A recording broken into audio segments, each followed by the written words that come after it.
Starlink is a satellite constellation being constructed by American company SpaceX 2-3, to provide satellite internet access. 4-5, the constellation will consist of thousands of mass-produced small satellites in low Earth orbit, LEO, working in combination with ground transceivers. SpaceX also plans to sell some of the satellites for military, 6, scientific, or exploratory purposes. 7. Concerns have been raised about the long-term danger of space debris resulting from placing thousands of satellites in orbits above 1,000 kilometers, 620 miles 8, and a possible impact on astronomy. 9, although SpaceX is reportedly attempting to solve the latter issue. On Starlink 2, one of the satellites has an experimental coating to make it less reflective, and thus impact ground-based astronomical observations less. 10. The total cost of the decade-long project to design, build, and deploy the constellation was estimated by SpaceX in May 2018 to be about $10 billion. 11. Product development began in 2015, with the first 2 prototype test flight satellites launched in February 2018. A second set of test satellites and the first large deployment of a piece of the constellation occurred on May 24, 2019 when the first 60 operational satellites were launched. 212, the SpaceX Satellite Development Facility in Redmond, Washington, houses the Starlink research, development, manufacturing, and on-orbit control operations. As April 3, 2020, with 358 satellites of the constellation in orbit, 13, SpaceX is targeting service in the northern US and Canada by late 2020. SpaceX is launching 60 satellites at a time, aiming to deploy more than 1,500 of the quarter-ton spacecraft to provide near-global service by late 2021 or 2022. 14. However, these are only internal projections and not set dates.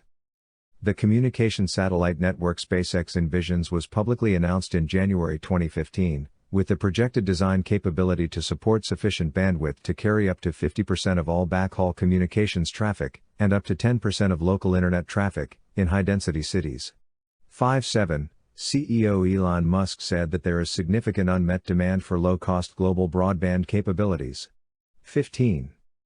The opening of the SpaceX Satellite Development Facility in Redmond was announced by SpaceX in January 2015 with partners, to develop and build out the new communication network. At the time, the Seattle area office planned to initially hire approximately 60 engineers, and potentially 1,000 people by 2018. 16. The company operated in 2,800 square meters, 30,000 square feet, of leased space by late 2016, and by January 2017 had taken on a 3,774.2 square meters, 40,625 square feet second facility, both in Redmond.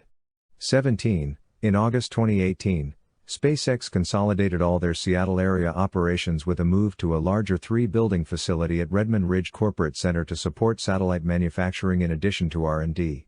18. In July 2016, SpaceX acquired a 740 square meters, 8,000 square feet, creative space in Irvine, California, Orange County. 19. SpaceX job listings indicated the Irvine office would include signal processing, RFIC, and ASIC development for the satellite program. 20. By January 2016, the company had publicly disclosed plans to have 2 prototype satellites flying in 2016, 21, and to have the initial satellite constellation in orbit and operational by approximately 2020. 7.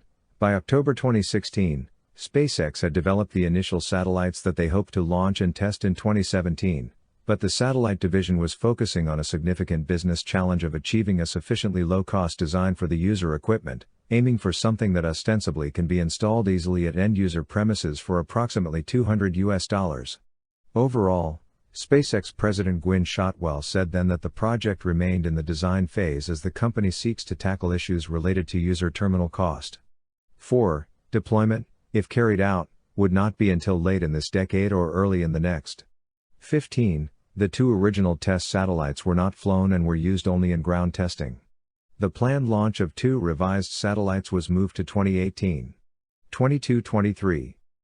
In November 2016, SpaceX filed an application with the Federal Communications Commission, FCC, for a non-geostationary orbit, NGSO, satellite system in the fixed satellite service using the Ku and Ka frequency bands. 24.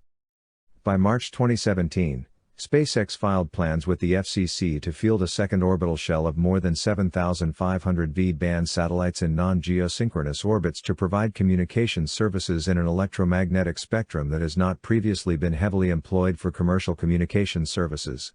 Called the Very Low Earth Orbit, VLEO, Constellation 25, it would comprise 7,518 satellites and would orbit at just 340 kilometers, 210 miles, altitude, 26, while the smaller, originally, planned group of 4,425 satellites would operate in the Ka and Ku bands and orbit at 1,200 kilometers, 750 miles, altitude. 25-26, SpaceX's plans were unusual in two areas.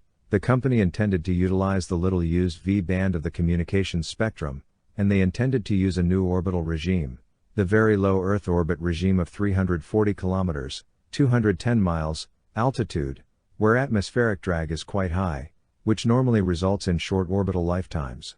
27. The March 2017 plan called for SpaceX to launch test satellites of the initial Ka/Ku type in both 2017 and 2018, and begin launching the operational constellation in 2019. Full build-out of the approximately 1,200 kilometers, 750 miles, constellation of around 4,440 satellites was not then expected to be completed until 2024. 28. Some controversy arose in 2015 to 2017 with regulatory authorities on licensing of the communications spectrum for these large constellations of satellites. The traditional and historical regulatory rule for the licensing spectrum has been that satellite operators could launch a single spacecraft to meet their in-service deadline. From the regulator, a policy is seen as allowing an operator to block the use of valuable radio spectrum for years without deploying its fleet. 29. By 2017, the FCC had set a 6-year deadline to have an entire large constellation deployed to comply with licensing terms. The international regulator, International Telecommunication Union, ITU, proposed in mid-2017 a guideline that would be considerably less restrictive. Citation needed. In September 2017, both Boeing and SpaceX petitioned the US FCC for a waiver of the 6-year rule, 29, but they were denied.